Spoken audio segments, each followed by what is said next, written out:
Marins patrouillent les profondeurs des océans. Leur mission, et même leur construction, sont top secrètes.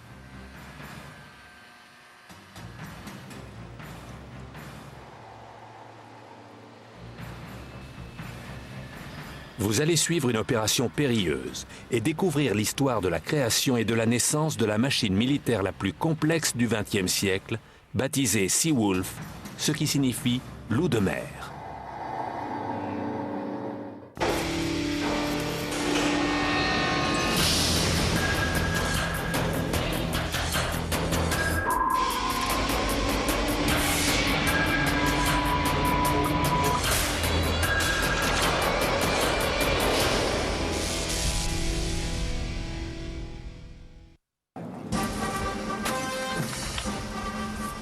C'est un rituel unique. Depuis des siècles, on déploie pompes et apparats pour célébrer un nouveau venu dans la flotte. Le baptême de ce navire est fidèle à la coutume séculaire, mais c'est la seule concession à la tradition. Ce bâtiment, ancré dans le XXIe siècle, inaugure un type de sous-marin entièrement nouveau. Fruit d'une conception et de techniques de construction révolutionnaires, le sous-marin nucléaire américain Seawolf est dans l'océan le submersible le plus développé et le plus meurtrier jamais créé. Plus de 3000 hommes ont mis plus d'une décennie à construire ce que la marine appelle la machine la plus complexe sur Terre.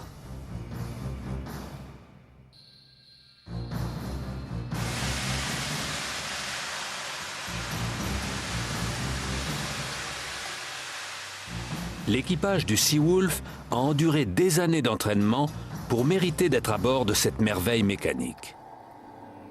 Il est le prototype des engins militaires sous-marins du futur. Mais avant d'occuper leur poste de gardien des océans, les hommes ainsi que les machines doivent réussir une série d'essais ardus et périlleux connus sous le nom d'essais en mer.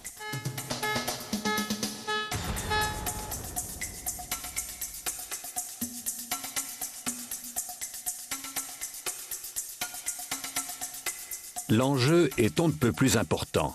Après la guerre froide, le temps est aux restrictions budgétaires. La marine mise sur le Seawolf pour prouver qu'elle peut faire mieux avec moins. Si ce navire ne réussit pas les essais en mer, le programme concernant les sous-marins militaires en sera entièrement affecté. Les 14 officiers et les 124 hommes d'équipage sont bien conscients de passer, au même titre que le constructeur du sous-marin, un examen décisif.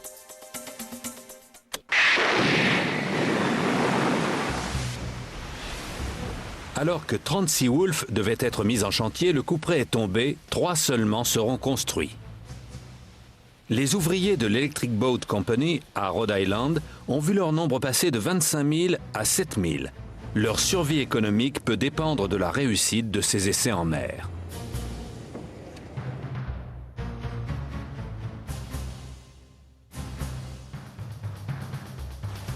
Tandis que l'arme la plus sophistiquée du monde entame sa lente descente sous les vagues, l'épreuve ultime viendra de l'océan lui-même.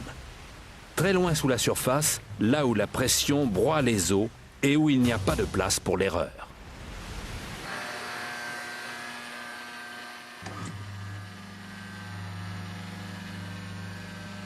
Il existe peu d'endroits au monde suffisamment grands et équipés où construire un sous-marin nucléaire. En voici un, l'atelier d'usinage de l'Electric Boat Company à Quonset, Rhode Island. Pour la première fois, l'entreprise a autorisé des caméras à filmer la naissance d'un sous-marin nucléaire.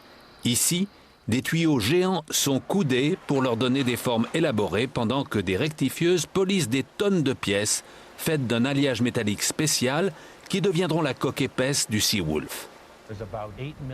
Un sous-marin comporte environ 8 millions de pièces qui s'assemblent mécaniquement ou électroniquement et les marges de tolérance sont infimes.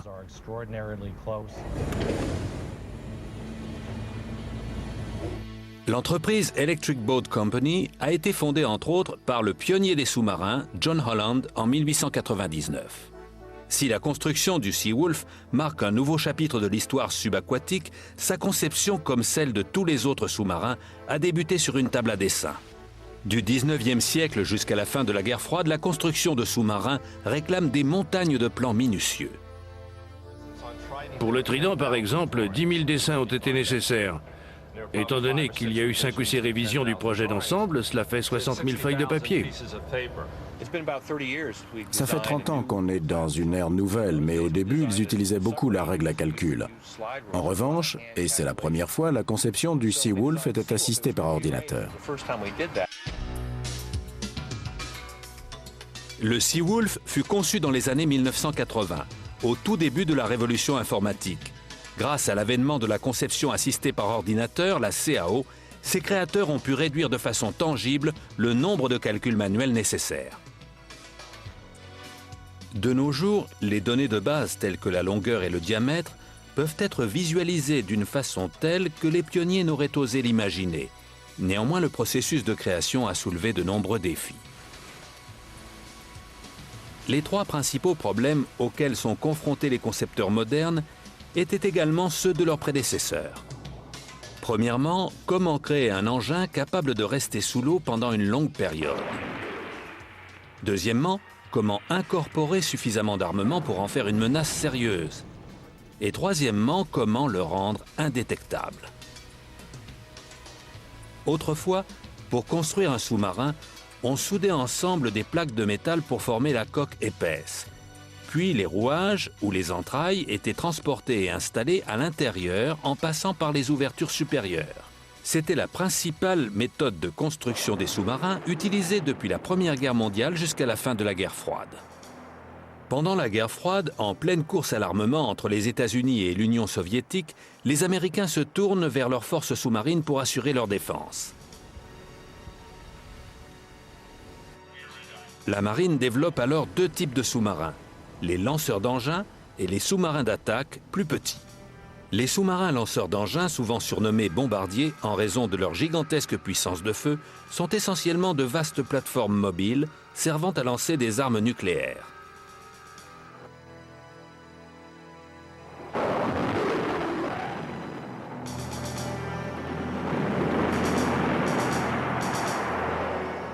Envoyés en mission secrète dans tous les océans, les sous-marins lanceurs d'engins ont servi à dissuader toute attaque ennemie.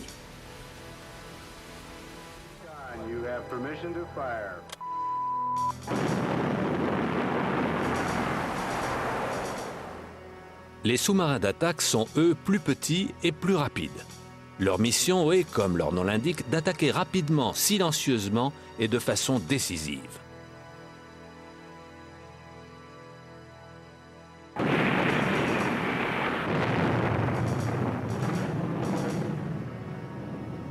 Après la guerre froide, la menace d'un conflit nucléaire entre les 2 superpuissances s'amenuise, tandis que croît celle de plus petits conflits régionaux. Pour y répondre, un nouveau type de sous-marin est nécessaire, d'où la création du Seawolf. En fait, la guerre du Golfe contre Saddam Hussein a été engagée par le lancement de quelques missiles d'un sous-marin situé à plusieurs centaines de kilomètres. Ça permet de préserver vos soldats et ça peut être utilisé dans toutes les situations possibles.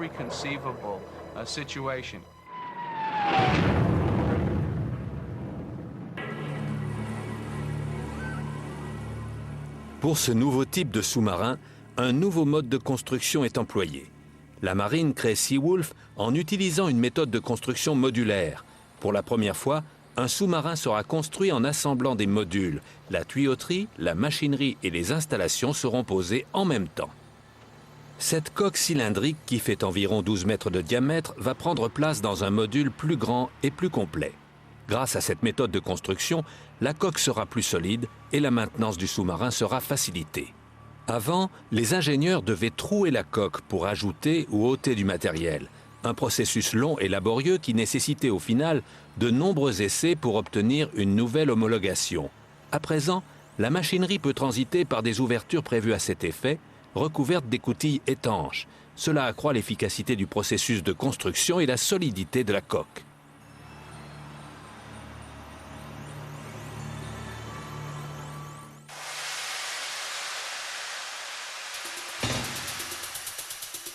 La moindre perforation dans la coque épaisse, même de la taille d'une pointe de crayon, ferait jaillir l'eau de mer à la vitesse d'une balle de revolver. Pour apprendre à survivre face à de telles forces, l'équipage doit suivre son propre cursus de certification. L'entraînement commence ici, à l'école navale sous-marine, à Groton, dans le Connecticut.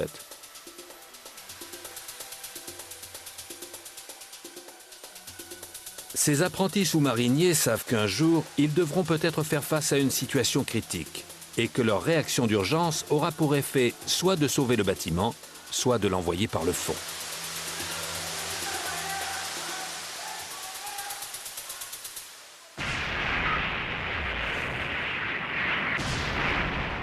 Pendant la Deuxième Guerre mondiale, dans le Pacifique, les équipages des sous-marins sont régulièrement confrontés à des situations inextricables et terrifiantes.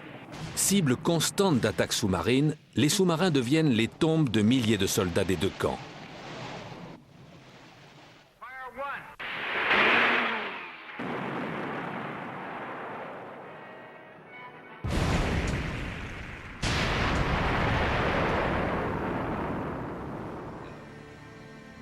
Une nouvelle arme effroyable met fin à la Deuxième Guerre mondiale. Un engin apocalyptique utilisant une source de puissance incommensurable.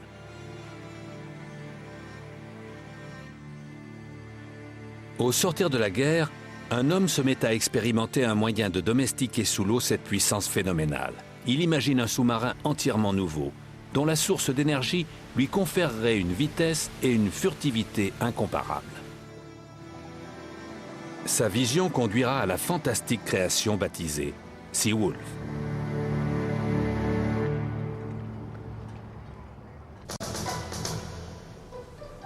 Quelque part au large des côtes atlantiques, le sous-marin le plus sophistiqué du monde entame un examen crucial appelé l'essai Alpha, le premier de 3 essais en mer qui détermineront si le Seawolf est apte ou non à faire partie de la flotte.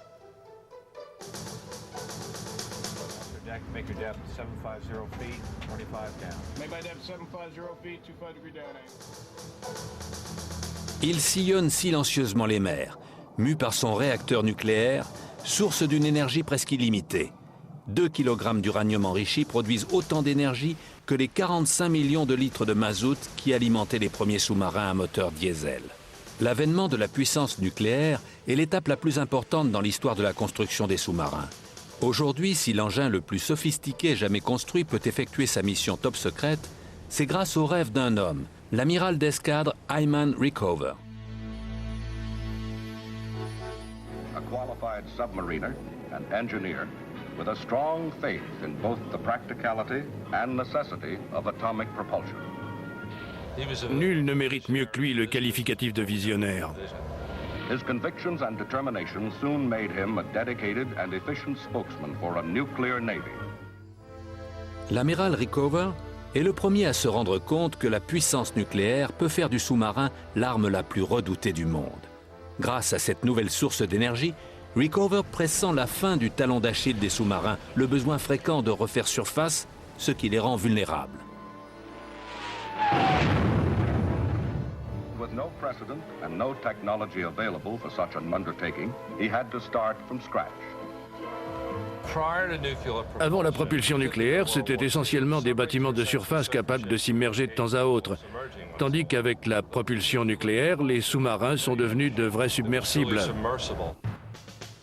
Cependant, transformer le combustible nucléaire en une source d'énergie utilisable confronte Rickover à un paradoxe. Si parvenir à domestiquer la puissance atomique à bord d'un sous-marin est un processus extraordinairement complexe, une fois celui-ci achevé, l'utilisation de cette énergie pour propulser le sous-marin est relativement simple, puisque le principe est le même que pour un bateau à vapeur. Le processus débute par une réaction nucléaire. Les éléments de commande mettent en action l'uranium, se trouvant dans une cuve scellée, ce qui produit une chaleur phénoménale. Le fluide primaire circule alors dans le système. Le fluide brûlant est expulsé du cœur du réacteur, tandis que le liquide frais est mis en contact avec le combustible nucléaire.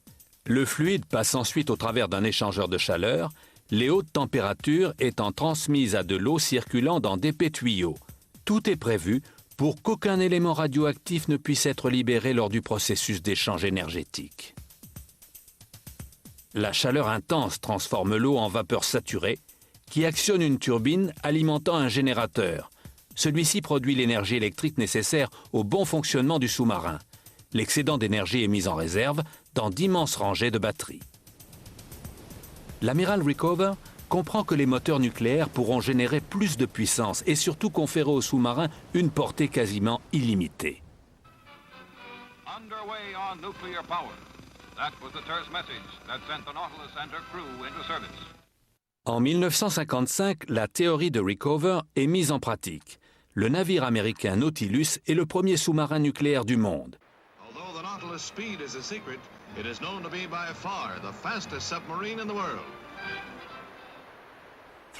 3 ans plus tard, le Nautilus est le maître incontesté de tous les océans, y compris de ceux inexplorés jusqu'alors.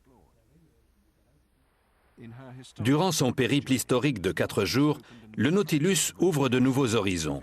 Il gagne l'océan Pacifique depuis l'océan Atlantique en passant sous les glaces de l'océan Arctique. Le Nautilus, qui passe sous la banquise du pôle Nord, est le premier à réussir la traversée de cet environnement hostile.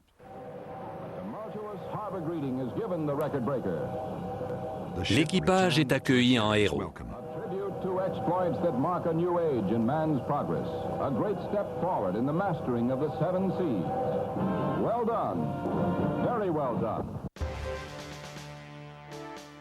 Le même mois, l'équipage d'un autre sous-marin atomique va établir un nouveau record de plongée sous-marine. Pendant 60 jours, du 7 août au 6 octobre 1958, l'équipage de ce navire va rester en immersion sous la banquise inhospitalière du pôle Nord. Le bâtiment se nomme Seawolf. C'est le précurseur du joyau actuel à propulsion nucléaire.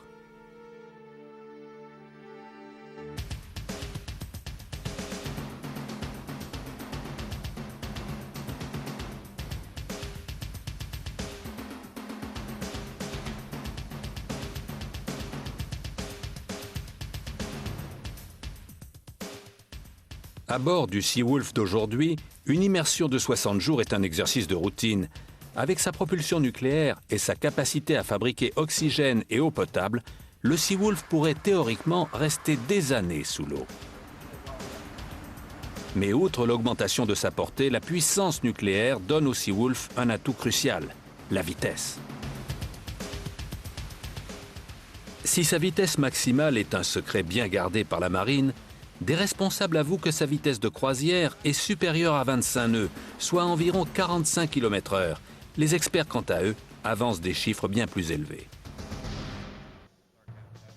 Le Seawolf a beau être une merveille de haute technologie, il n'en reste pas moins un navire de guerre. Chaque centimètre carré doit offrir un rendement maximal et ceci laisse peu de place au confort de l'équipage. Les hommes mangent à tour de rôle. Plus de 130 soldats se relayeront dans cette modeste coquerie, et ce 3 fois par jour. À bord du Seawolf, l'espace et même l'intimité sont un luxe dont l'équipage apprend à se passer. Les dortoirs aussi ont été pensés en termes d'efficacité. On les appelle couchettes chaudes ou casiers chauds.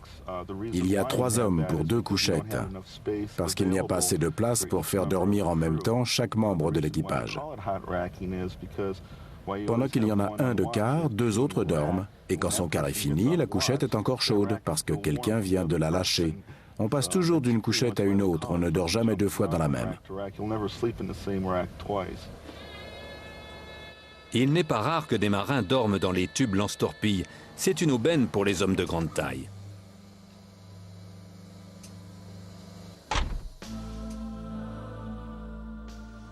Parce qu'à l'intérieur d'un sous-marin, l'espace est compté, l'optimisation de chaque centimètre carré est le maître mot dès la conception. Pendant les années 1980, les concepteurs du Seawolf ont utilisé les technologies émergentes pour accroître l'espace disponible. Par exemple, la technologie du CD-ROM a permis le transfert sur CD de milliers de manuels techniques et de plans présents sur les anciens sous-marins. Ce n'est pas rien, cela a libéré un volume de 10 mètres cubes et allégé le Seawolf de 6 tonnes de papier à son bord.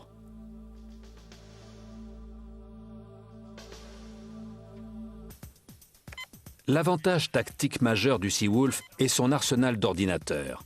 Jamais un réseau de machines aussi impressionnant n'avait été installé sur un navire.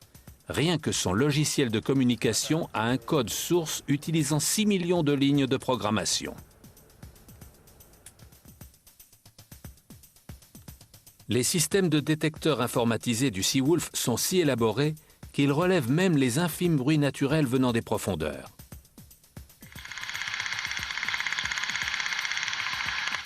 Ce que vous entendez, ce sont des crevettes en train de se nourrir dans les eaux froides de l'Atlantique. L'équipage entend les dauphins se bousculer pour prendre leur déjeuner. En plus de percevoir les plus légers bruits naturels, les détecteurs du Seawolf peuvent débusquer et identifier le plus silencieux des navires au travers de sa signature sonore.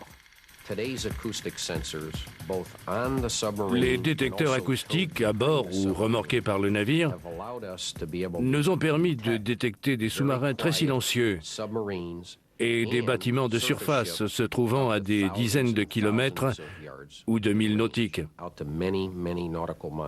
Ceci, combiné à des torpilles très élaborées, de gros calibre et très précises, nous donne la possibilité d'attaquer à la fois sous-marins et bâtiments de surface, et ce presque à volonté.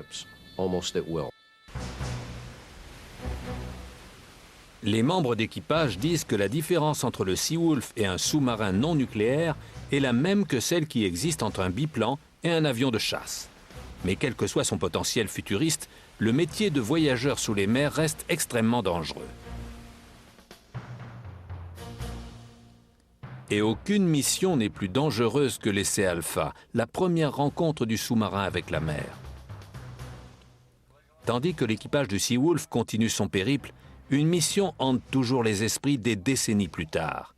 Son but était d'évaluer un autre sous-marin nucléaire. Cette mission sera tragiquement interrompue.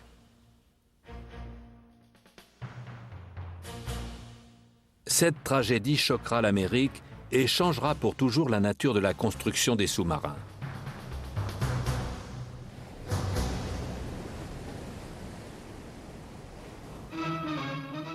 The Navy's newest nuclear submarine, the Thresher, is launched at Portsmouth Naval Shipyard. Quand le Thresher est mis à la mer, en avril 1960, c'est le prototype d'une nouvelle génération de sous-marins américains. À l'instar du Seawolf et de son équipage, le Thresher a subi une série d'essais qui ont garanti sa fiabilité.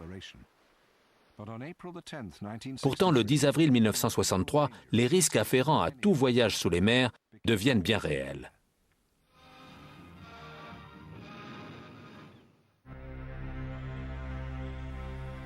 À 19h47, à environ 300 km à l'est de Boston, le Thresher entame une longue descente connue sous le nom de test de plongée. Pour une raison toujours inconnue, à 21h13, le navire envoie un message radio. « Avons des difficultés mineures.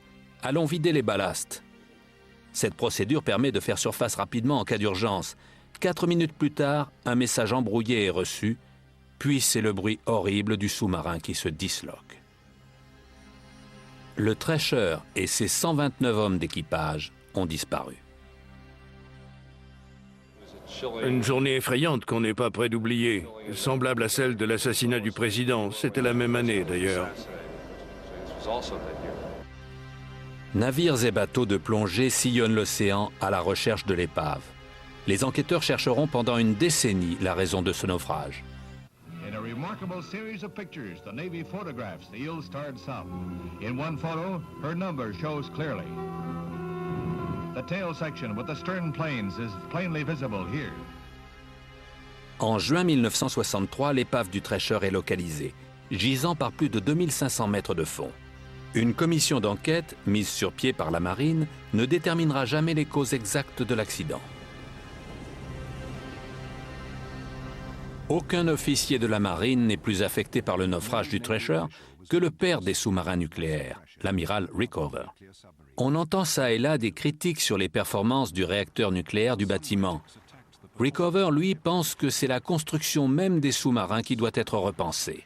Il fait pression pour obtenir l'amélioration des techniques de production ainsi que des méthodes d'inspection et pour que plus d'attention soit portée sur les technologies émergentes et les idées neuves. Après la perte du Thresher, en ce qui concerne la construction des sous-marins, nous sommes passés d'une approche où primait l'initiative à une approche plus empirique. ce qui a eu pour effet de focaliser notre ingénierie sur les choses à faire pour améliorer la sécurité du personnel des sous-marins, et plus seulement en temps de guerre, mais aussi en temps de paix. Le Thresher n'est pas qu'un fait historique, il fait partie intégrante de notre savoir et de notre entraînement. Il nous rappelle les conséquences d'un respect approximatif des spécifications techniques et des consignes. Ça reste la toile de fond du programme pour des sous-marins plus sûrs. Pourtant, 40 ans ont passé.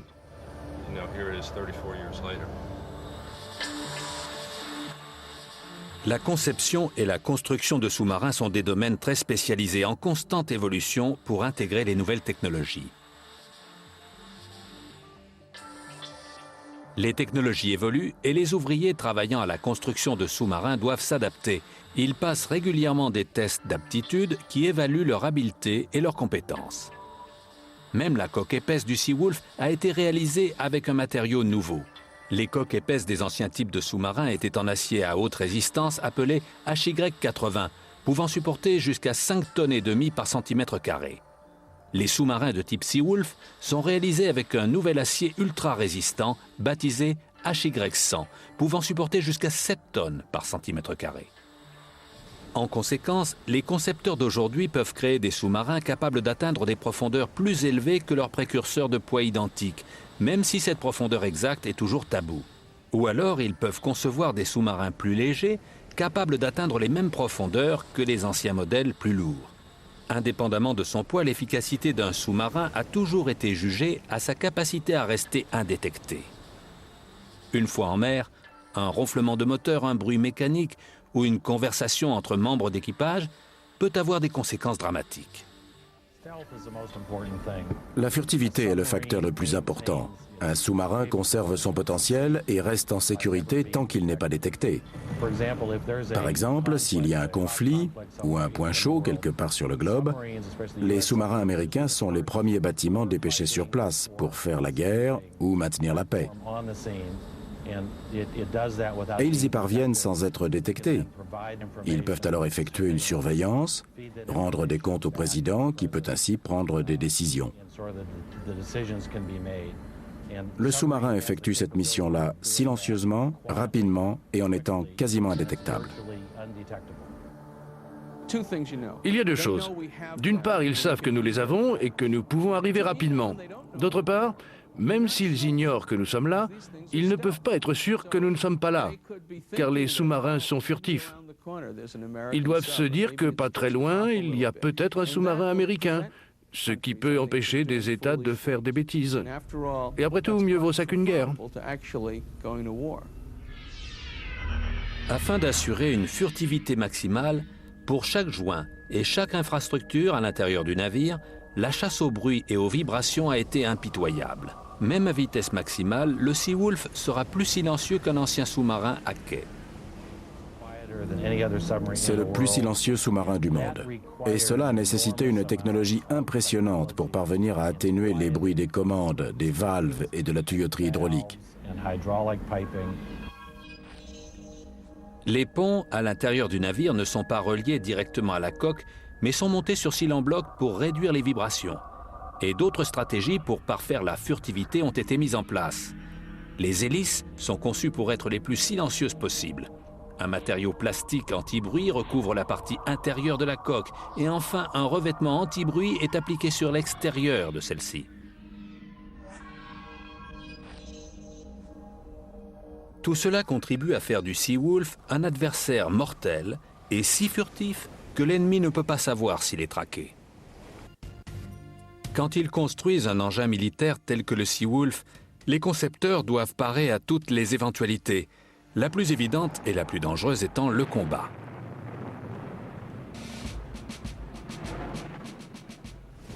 Comme les porte-avions, les sous-marins sont divisés en plusieurs compartiments étanches. De cette façon, si une torpille vient à perforer la coque épaisse, ou si un feu démarre dans l'un des compartiments, le reste du navire peut continuer à fonctionner. 750 pieds, 25 degrés d'inclinaison. Plongée de la poupe. Si l'équipage du Seawolf réussit ses essais en mer, le navire sera jugé prêt au combat. À 1830 mètres, tir dans 4 minutes. Tomahawk passe sur le plateau de pivotage au niveau 1, côté bâbord dégagé. Transportant un arsenal d'armes dévastatrices doté d'une précision extrême, le sous-marin patrouillera les mers, fort d'un pouvoir militaire que beaucoup de pays lui envieront. Transmettez la situation au capitaine. Salle des torpilles, lancement normal. Prédateur silencieux et mortel, le Seawolf est le sous-marin d'attaque le plus puissamment armé que le monde ait jamais connu. Continuez.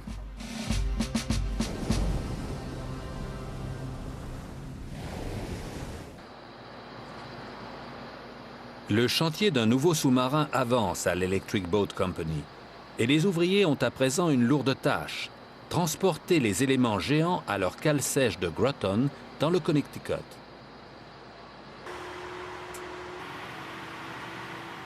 Des modules pesant plus de 700 tonnes sont placés sur les 2 plus gros camions de transport de marchandises au monde qui ont été fabriqués spécialement pour la construction de sous-marins.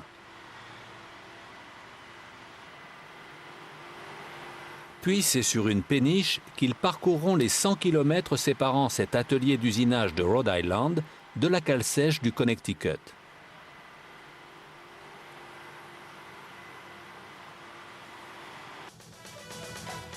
Une fois que les éléments prémontés sont dans la cale sèche, ils sont suspendus et assemblés pour former le sous-marin. Des mois d'assemblage ont été condensés en quelques secondes pour vous permettre d'assister à ce fantastique processus. Les pièces de ce puzzle de plus d'1,6 milliard d'euros sont enfin assemblées. Même les responsables de la marine sont ébahis par la complexité de l'opération. La conception, la mise au point et la construction d'un sous-marin, pour moi, c'est un peu comme manger un éléphant. Comment arriver à manger un éléphant? Bouchée après bouchée.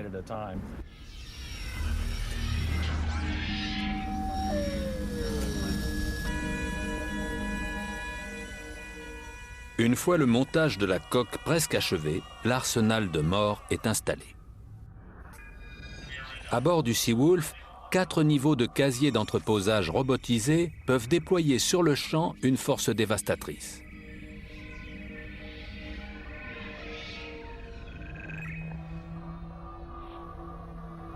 Ces missiles de croisière Tomahawk, guidés par GPS, frappent leur cible au centimètre près.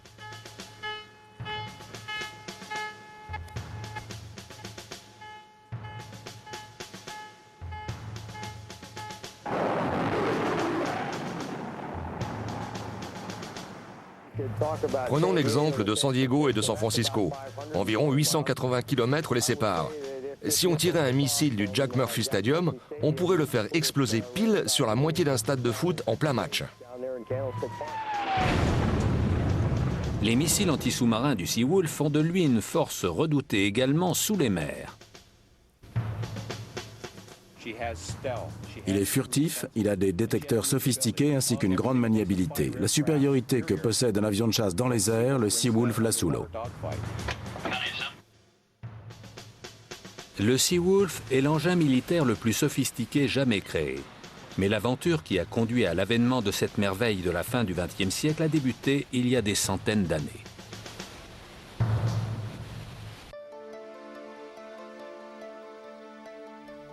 En 1775, à seulement 40 km du site de l'Electric Boat Company, un jeune Irlandais du nom de David Bushnell construit cet engin baptisé la Tortue. Mu par une haine féroce contre les Britanniques et financé par George Washington, Bushnell crée une embarcation sous-marine destinée à placer des charges explosives sur les navires de guerre anglais ancrés au port. Son nom vient de sa forme, ressemblant à 2 carapaces de tortue. Il mesure 2,50 m de long et 1 mètre de large.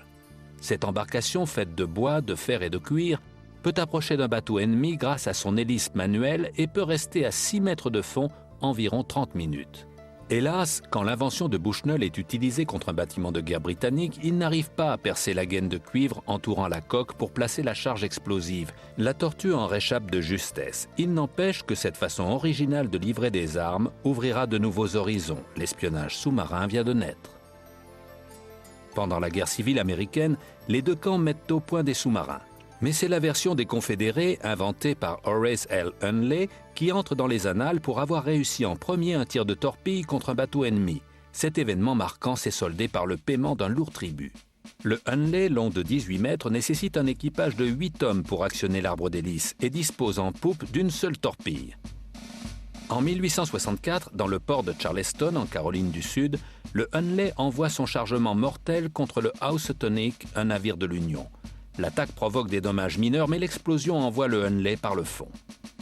Aussi primitives que peuvent paraître ces premières embarcations, elles utilisent le même principe technique que les sous-marins modernes, la capacité à s'immerger ou à faire surface en ajoutant ou soustrayant du lest.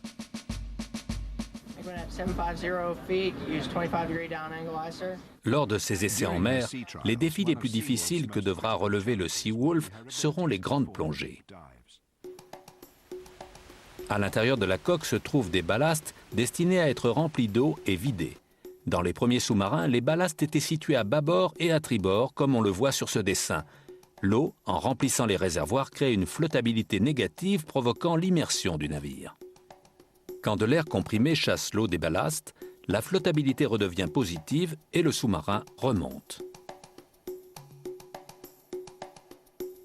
Le Seawolf utilise également ce même principe physique de base, sauf que ces ballastes sont situés à l'avant et à l'arrière, ce qui lui permet une immersion et une remontée ultra rapide.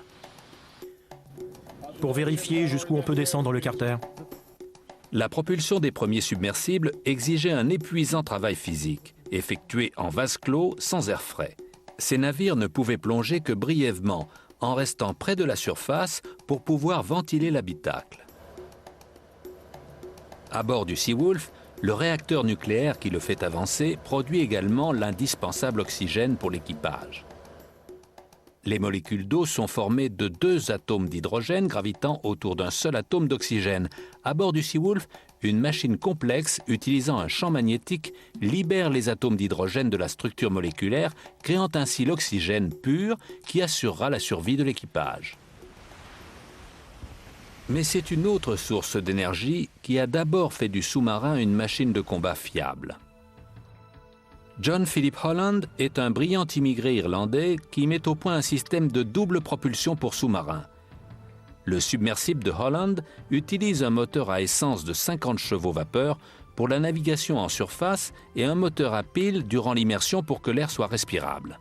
Cette technique du deuxième moteur pour la navigation sous-marine confère une portée et une capacité de submersion supérieure, qualité qui n'échappe pas aux responsables de la marine dès 1900.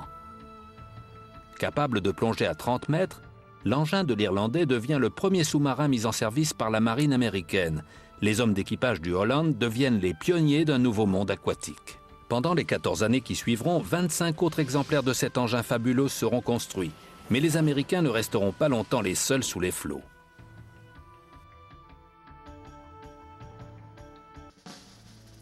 Mai 1915, le paquebot Lusitania est coulé par un U-boat, le sous-marin allemand. En moins de 20 minutes, plus de 1100 passagers meurent.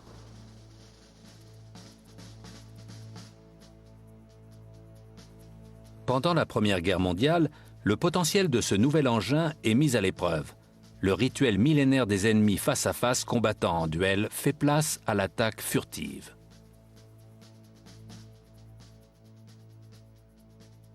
Les rêves de John Holland et des premiers sous-mariniers ont changé à jamais le visage de la guerre.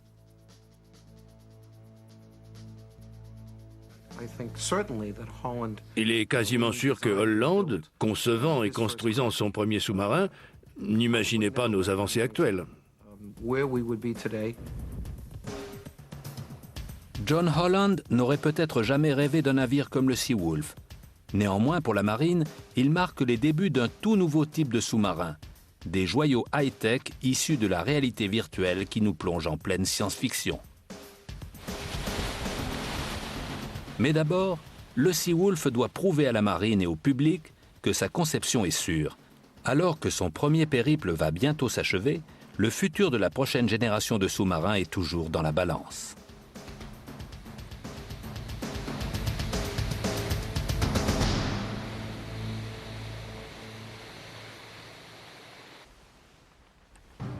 Ses systèmes de propulsion et de fabrication d'oxygène ont été testés.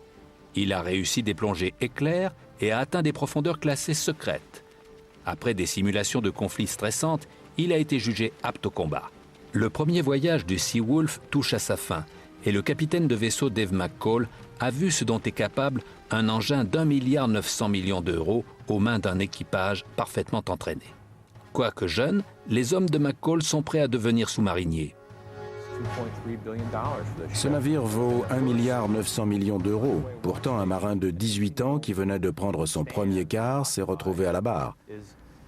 Il a piloté une voiture de sport d'une valeur de 1,9 milliard d'euros. C'est beaucoup de responsabilités. Il faut vouloir les endosser et se montrer prêt à le faire. Ensuite, ça va tout seul.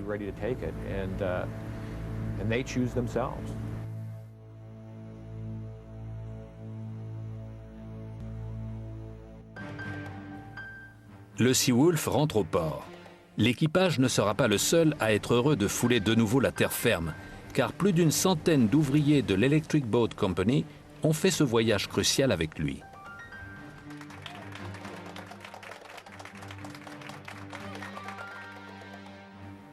Ces constructeurs de navires sont montés à bord pour réaliser des tests, évaluer les performances de leur œuvre et aussi faire passer le message que ce sous-marin avait été bâti dans les règles de l'art et qu'ils ne craignaient pas pour leur vie. Ils ont fait les 3-8, 7 jours sur 7 pendant 3 ans et n'ont eu que très peu de temps libre.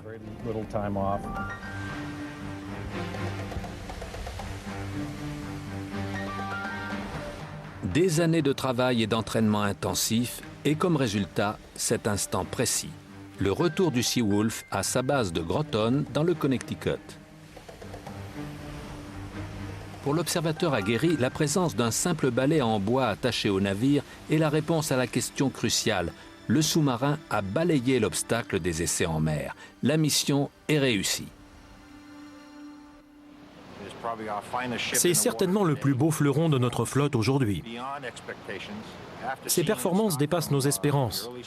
Depuis le début, à savoir la conception, puis la construction, où l'on commence à tordre les premières plaques, jusqu'au moment où l'équipage a fait des essais et l'a ramené entier, nous avons surmonté des obstacles majeurs qui auraient fait capoter tout autre projet.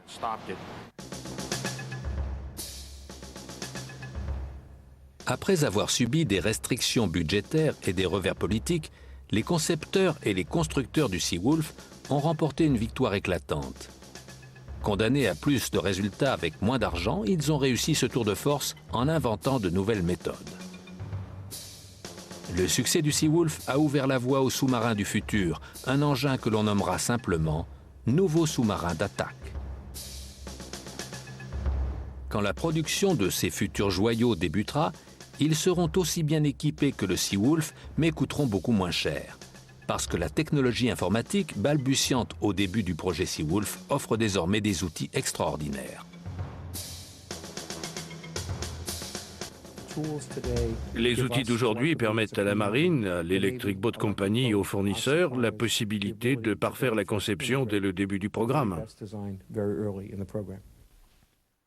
Ce marin en 3 dimensions, baptisé Ergoman, est un exemple de cette technologie du futur.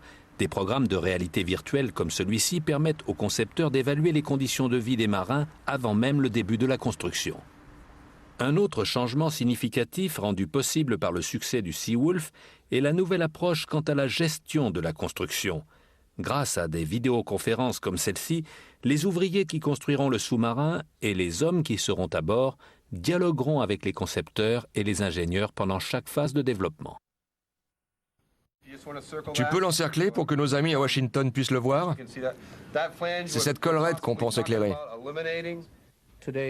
Aujourd'hui, peu nous importe de savoir qui a eu une bonne idée. On travaille en équipe pour accoucher du meilleur concept possible pour notre pays et c'est passionnant. On ne fonctionne plus comme dans le passé.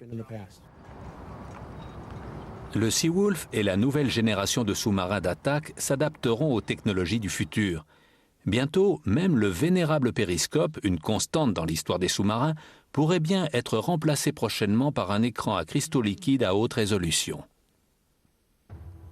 Forts d'avoir réussi les essais en mer, les hommes d'équipage du Seawolf vont perpétuer une longue et brillante tradition. Ces jeunes hommes prennent la relève de leurs aînés qui sont partis en mer et dont beaucoup ne sont jamais revenus.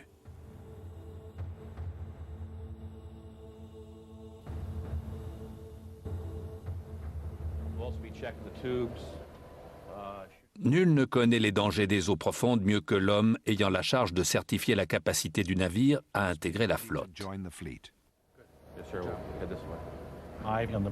C'est moi qui homologue les sous-marins, qui estime s'ils peuvent sans risque prendre la mer, au terme d'un processus minutieux qui nécessite des milliers d'heures de documentation, de tests et de nouveaux tests. Si le Seawolf avait échoué lors de sa première mission, les conséquences pour la marine auraient été catastrophiques. Des milliers d'emplois, des milliards de dollars et la vie de l'équipage étaient en jeu. À présent, pour les milliers d'hommes et de femmes qui ont contribué à sa création, la première sortie réussie du Seawolf est un moment de grande émotion. Le jour où je devrai abandonner ce navire, eh bien, ce sera une journée difficile.